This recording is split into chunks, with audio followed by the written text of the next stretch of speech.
ये है चींटियों का जानी दुश्मन, जो एक दिन में 30,000 चींटियों को खा जाता है। लेकिन जब कोई बड़ा जानवर इसे खाने आता है तो वो बेचारा कंफ्यूज हो जाता है इसका मुंह ढूंढने में, क्योंकि इसका पैर, मुंह और पूंछ सब बराबर बराबर और काफी हद तक सिमिलर होता है। दरअसल इसका नाम जायंट एंटीएटर है, जिसे चींटियों का यमराज भी कहा जाता है। ये चींटियों को उनके बिल के अंदर से खींच लाता है, क्योंकि इसकी जीभ 2 फीट तक लंबी और काफी हद तक चिपचिपी होती है। इनके दांत न होने की वजह से ये चींटियों को पचाने के लिए रेत और छोटे मोटे कंकड़ निकल जाते हैं। आगे के इनके ये दोनों पैर काफी ज्यादा खतरनाक होते हैं, जिसके चलते लड़ाई के दौरान ये बड़े से बड़े जानवरों के लिए घातक बन जाते हैं। ये है दुनिया की सबसे महंगी मछली, जो सोने से भी महंगी है, जिसके चलते लोग अपना काम धंधा छोड़कर इसको पकड़ने में लगे रहते हैं, क्योंकि एक भी ये मछली जिसके हाथ लगी उसकी लाइफ समझो सेट हो गई। दरअसल इस मछली का नाम है टूना फिश, जिसकी मीट की डिमांड पूरी दुनिया भर में है और जापान में तो सबसे ज्यादा। ये एकमात्र ऐसी मछली है जिसे कच्चा भी खाया जाता है, क्योंकि इसका मीट बहुत ही ज्यादा सॉफ्ट होता है। अगर इसके प्राइस की बात करें तो 2019 टोक्यो में 612 पाउंड की ब्लू फिन टूना $3.1 मिलियन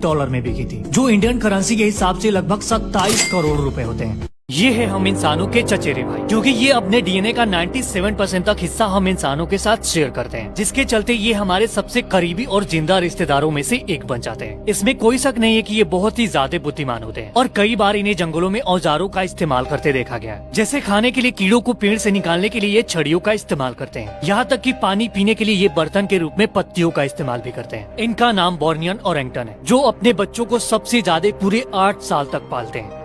ये बर्ड इतनी बड़ी हड्डी को सीधा निकल जा रहा है, लेकिन ये इसे पचाएगा कैसे? दरअसल ये है बियर्डेड वल्चर, जो 10 से 12 इंच तक की हड्डी को एकदम आराम से निकल जाता है। और अगर हड्डी ज्यादा बड़ी हुई तो ये हड्डी को 200 से 300 फीट की ऊंचाई पर ले जाकर चट्टानों पर गिराता है और उसे तोड़ता है, फिर उसे निकलता है, क्योंकि हड्डी इनका फेवरेट होता है। इसीलिए इनके डाइट में 90% तक हड्डी ही शामिल है। रही बात इन हड्डियों को पचाने की, तो इसके पेट में ये हड्डी जाते ही मात्र कुछ ही घंटों में घुलकर एकदम लिक्विड बन जाता है, क्योंकि इनके पेट में पूरी धरती पर सभी जीव जंतु, यहाँ तक कि पक्षियों में सबसे खतरनाक एसिड बनता है, जिसका पीएच लेवल 1 से भी कम होता है। हमारे इंडिया में घोड़े के पैरों को सेफ रखने के लिए उनमें लोहे के नाल लगाए जाते हैं, फिर भी इनके पैरों में कचरा और मिट्टी घुस जाता है और ध्यान न दिया जाए तो इनके पैरों में इन्फेक्शन तक हो जाता है, जिसके चलते इन घोड़ों को बहुत ही ज्यादा दर्द का सामना करना पड़ता है। इसीलिए चाइना और बाहर के देशों ने घोड़ों के इस दिक्कत को देखते हुए इनके लिए ये खास तरह का एक शूज बनाया है, जिसे पहनने के बाद घोड़ों के पैरों में ना तो मिट्टी जा सकता है और ना ही पानी, जिससे इनके पैरों के सड़ने या गलने का कोई टेंशन नहीं होता। और ये शूज अंदर से काफी सॉफ्ट भी होता है, जिससे उबड़ खाबड़ रास्ते पर भी ये घोड़े एकदम आसानी से चल सकते हैं बिना दिक्कत के।